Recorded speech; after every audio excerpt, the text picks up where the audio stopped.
আল্লাহ তাআলার দরবার থেকে বান্দার নামটা পর্যন্ত কাটাইলে বলে আমার নাম আর বান্দার থাকলে এমন গালাগালি মাওলার আল্লাহকে করতাম আমি। এ ভাই মুসলমান যুবক ভাইরাম, জামানার পয়গম্বর মুসা আলাইহিস সালাম বলে কয়দিন যাবত দৌড়াইতেছ আর বলতেছ আলহামদুলিল্লাহ আলহামদুলিল্লাহ আলহামদুলিল্লাহ। এই এসকে মাসুকের খেলা কতদিন যাবত চলতেছে। এক কিতাবে আসছে আল্লাহর বান্দা আল্লাহর পাগল আল্লাহর আশেক বলে 400 বছর আল্লাহর জমিনে আমি দৌড়াইতেছি আর আলহামদুলিল্লাহ বলতেছি। জোরে বলেন না সুবহানাল্লাহ।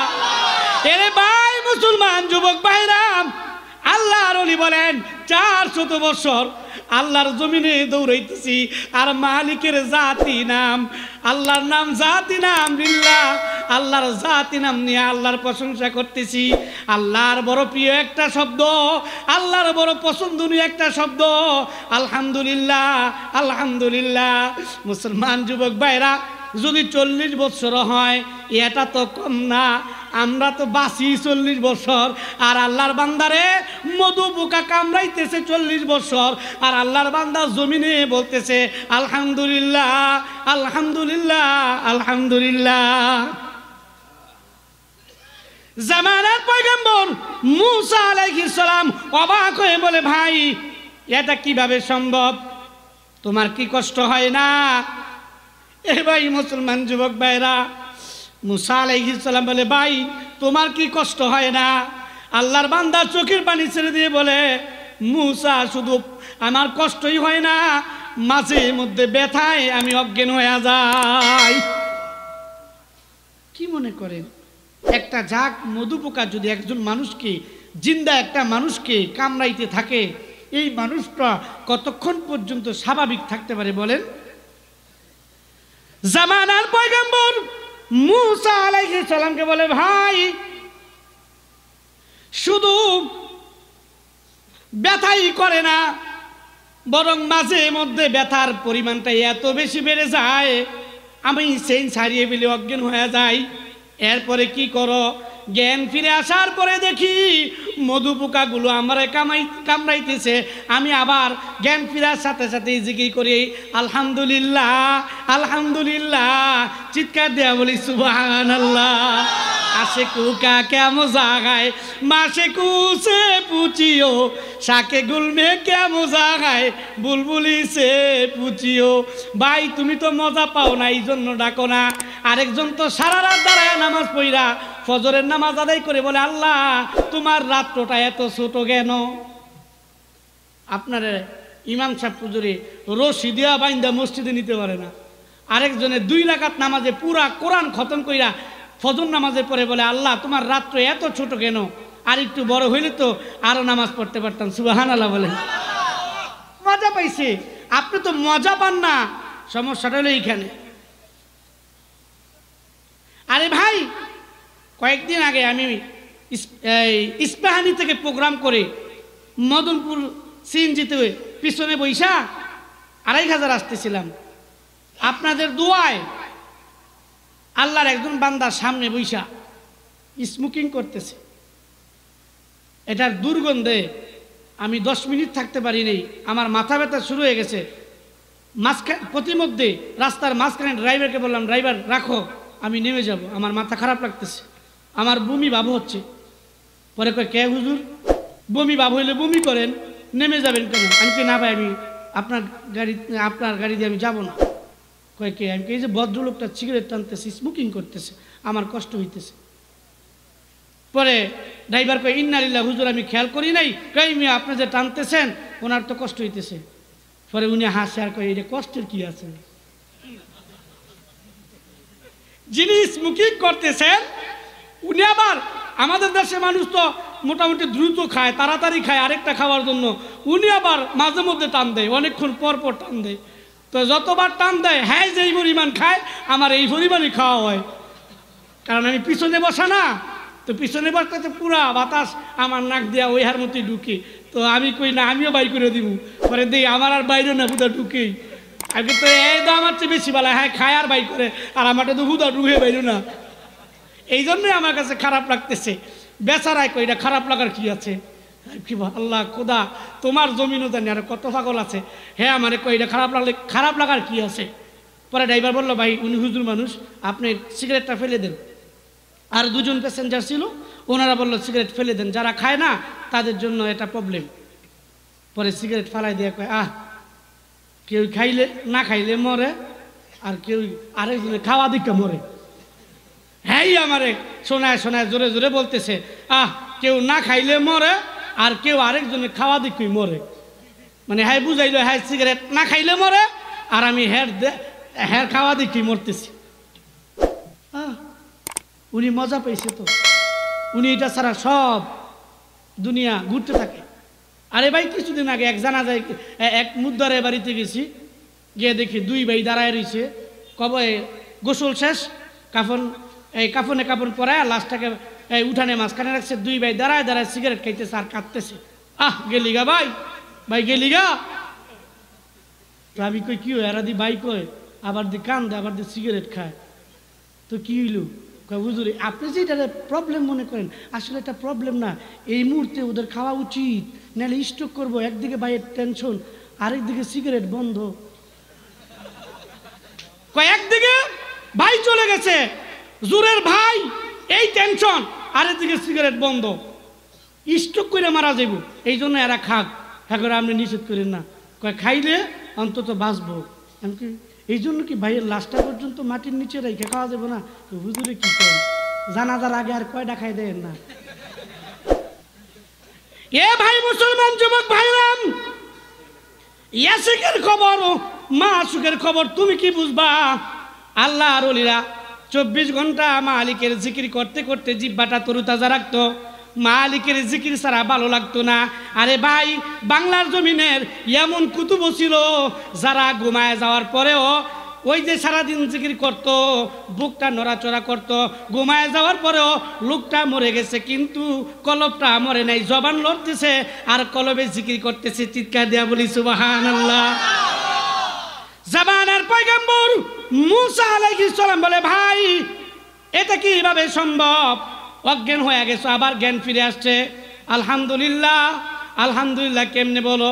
কয় ভাই মনে কিছু নিও না, আমি যখন আল্লাহ তাআলার নাম বন্ধ করে দেই তখন আমার ব্যথার কথা মনে হয়, আর যখন আমি আমার মালিকের নাম অর্থাৎ আল্লাহর লিল্লাহিয়তের নাম নিয়ে যখন জিকির করি, আলহামদুলিল্লাহ আলহামদুলিল্লাহ বলি, তখন আমার ব্যথার কথা মনে থাকে না।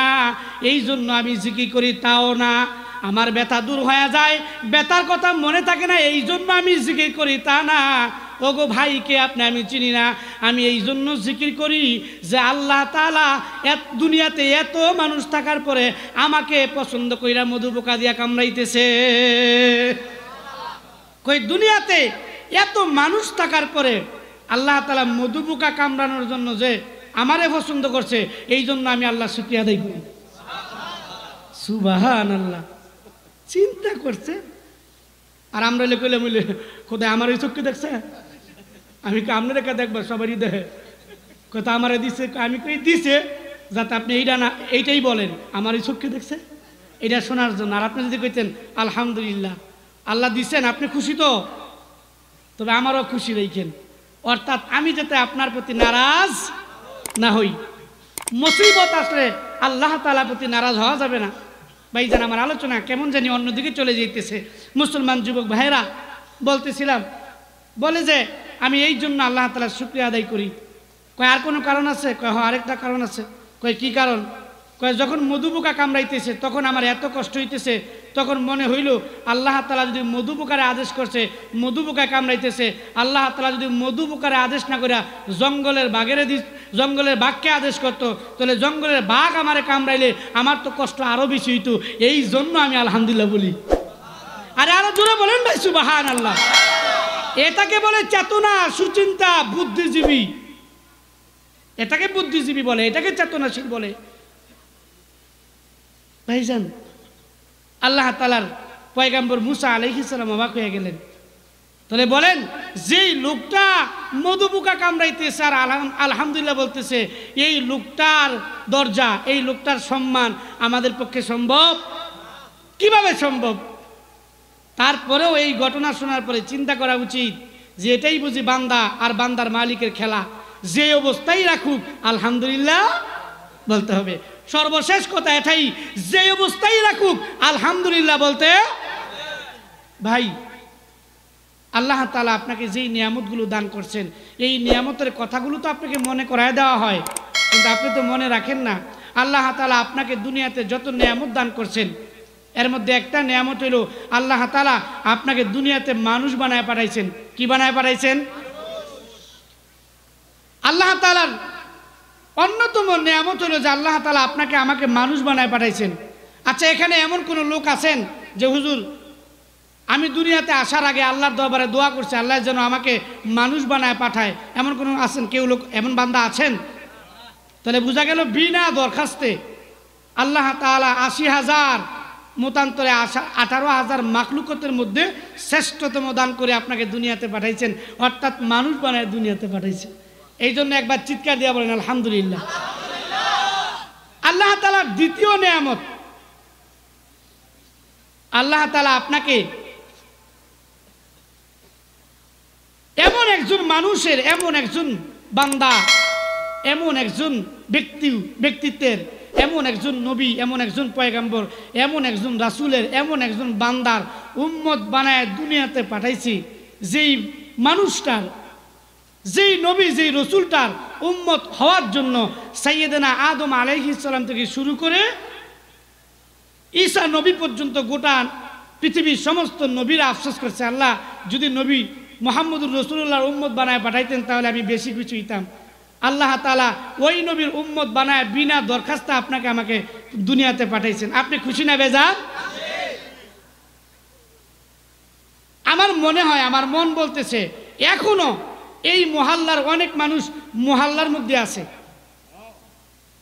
এটা কিন্তু অত্যন্ত দুঃখজনক একটা বিষয় যে এই মহল্লার প্রোগ্রাম, মসজিদের উন্নতিকল্পে মাহফিল, এই মহল্লার লোকেরা এখনো মহল্লার ভিতরে আছে। আমি একটু পরীক্ষা করে দেখি তো এই মহল্লার কে কে মাহফিলে আছেন, একটু কষ্ট করে হাত উঠান তো ভাই। আলহামদুলিল্লাহ বলেন। কয়েকজন মুরব্বী আর কয়েকজন যুবক দেখা যাইতেছে, আর সব বাহিরের লোক। আচ্ছা, আপনারা বলেন এই সমাজে কি এই কয়েকটা লোকই আছে? জোরে বলেন, এরা শুনুক। এই কয়েকটা লোক আছে না আরো বহুত মানুষ আছে? তাহলে এই মানুষগুলো কোথায়? ওনারা কি চায় না যে মসজিদের উন্নতিকল্পে মাহফিলটা সফল হোক? ওনারা কি চায় না? মাহফিলে এখন যারা আসবে না, আগামীকাল সকালে ওনারা দেখে বলবেন, ভাই তুমি যে মাহফিলে গেলা না, তুমি কি চাও নাই আমাদের মাহফিলটা সফল হোক? আল্লাহু আকবার। এখনো এই মহল্লার যে সমস্ত যুবক ভাইরা,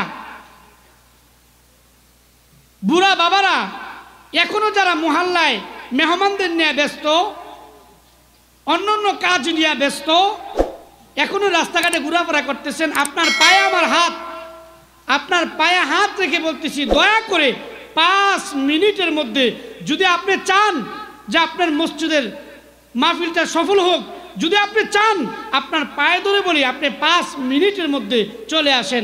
আল্লাহ আসার তৌফিক দান করেন। জোরে বলেন আমিন।